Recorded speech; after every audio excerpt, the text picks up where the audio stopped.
एकदम टेस्टी अशी मुगाची सुकी उसळ आज आपण बनवणार आहोत. तर त्यासाठी भिजवलेले मूग घेतलेले आहे. कढई गरम झाल्यानंतर तेल घालून घ्यायचं.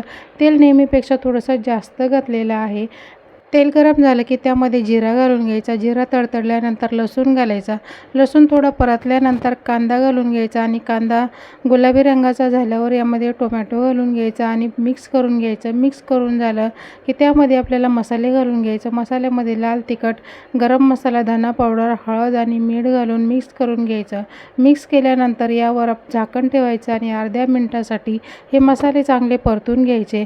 मसाले व्यवस्थित परतल्यानंतर यामध्ये भिजवलेले मूग घालून घ्यायचे आणि चवीनुसार पुन्हा मीठ घालायचं आणि मिक्स करून घ्यायचं. आता हे शिजण्यासाठी यामध्ये अर्धा ग्लास पाणी घातलेलं आहे. अंदाजाने 1 कप आहे. तर पाणी घातल्यानंतर मिक्स करून घ्यायचं, झाकण ठेवायचं.